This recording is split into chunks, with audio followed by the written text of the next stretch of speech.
My half-brother tried to steal my inheritance until I exposed everything. I am Trevor Langdon, 31 years old. And up until a few months ago, I thought I'd finally earned my place in my father's world. I've never been the loudest or most ambitious person in the room, but I've always been steady, reliable. While others were off chasing quick wins, I was there, building Dad's trust slowly, showing up day after day. That trust, that bond I forged with him after years of hard work and second-guessing myself, would soon become the center of a storm I never saw coming. You see, my father, Richard Langdon, is a man people write biographies about. He built Langdon Tools from nothing, a classic rags-to-riches story wrapped in grit and manufacturing grease. But behind the boardrooms and headlines was a man who, despite his tough exterior, craved legacy.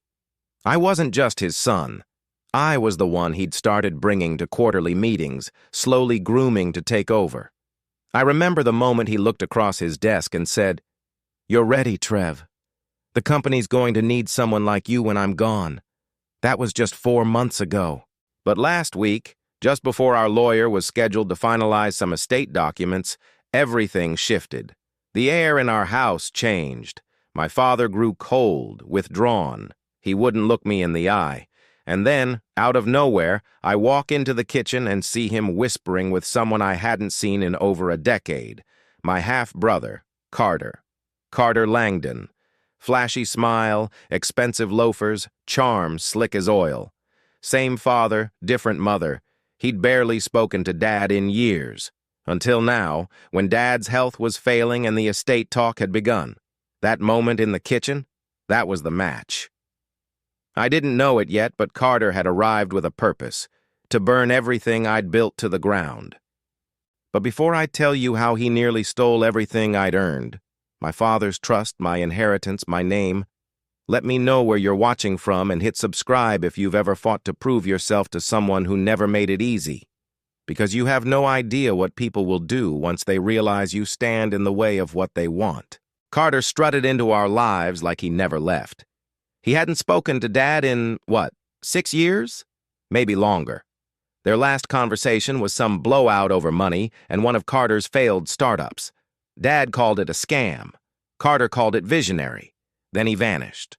No birthday calls, no holiday visits, nothing. And now, here he was, parked in our driveway in a luxury car he definitely didn't earn, hugging Dad like they were best buddies again. I watched through the living room window, my jaw tight, heart thudding like I was 12 years old again, and he just showed up to take credit for my science project. He always had that way of slipping in and stealing the spotlight. But this time I thought things would be different. I'd earned my place here. This was my home now. That illusion didn't last long. At first, Carter played it cool. "Just wanted to see how the old man's doing," he told me over coffee, flashing that grin like it was still 2009, and we were back at Dad's summer place pretending to get along. Heard he had a scare. Figured I should be here. I gave him a polite nod, but inside, alarms were already going off. Then he started spending time alone with Dad, just the two of them. Long talks behind closed doors, car rides, walks through the garden where Dad used to take me to talk business. I asked Dad what they were discussing and got nothing but vague answers. "Just catching up," he said with a wave of his hand, avoiding my eyes. And then the changes began. One morning I came down to find Carter in the study, flipping through a folder I'd prepped for Dad's estate lawyer, papers I hadn't left out. He smiled, shut it slowly, and said, "Didn't realize you were so organized, Trev. Good for you." That's when I knew. He wasn't just visiting, he was planting seeds. And I had no idea how deep they'd already grown. It started small. That's Carter's style. Never outright war, just little nudges that over time knocked the whole damn house sideways. Dad began asking weird questions. "Did you really forget to call Mr. Sims back last week?" Or, "You sure you transferred the quarterly reports?" Carter said there was a hiccup. At first I brushed it off. Maybe Dad was just confused. He'd been in and out of the hospital and his energy was waning. But then Carter began leaving things, just slightly off. I'd find Dad's medication tray rearranged, labels flipped, or pills out of order. One afternoon, a major file went missing from my laptop. 2 days later, Carter accidentally printed it from his device and handed it to Dad, saying, "Thought I'd grab this since Trevor didn't seem to have it ready." Dad nodded slowly, eyes flickering with doubt.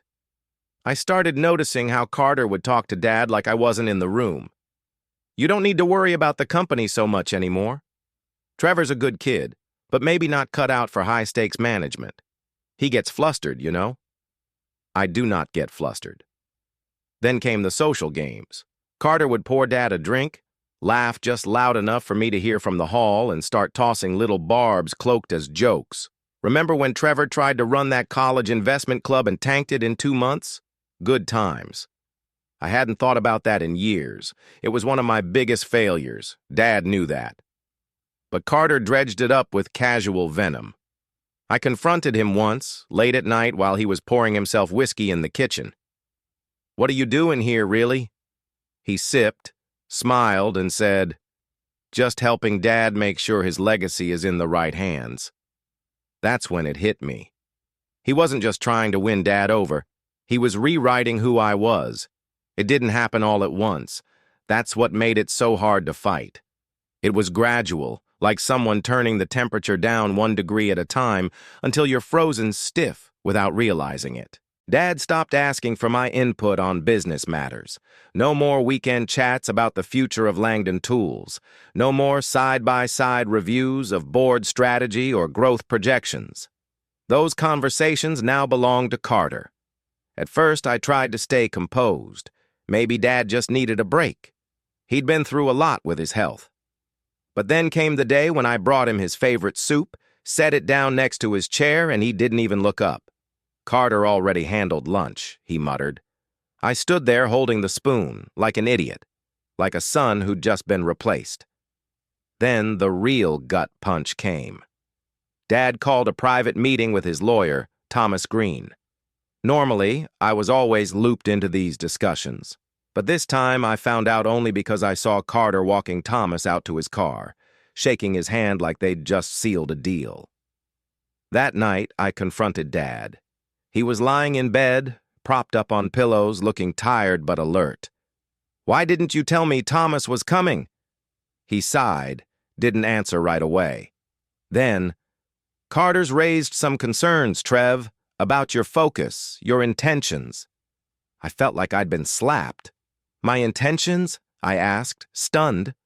"What the hell does that mean?" He turned away, voice quieter. "He says you've been rushing things, talking to the board behind my back. Is that true?" That accusation hit deep. It wasn't just false. It was the exact opposite of who I was. But somehow, Carter had made it sound believable.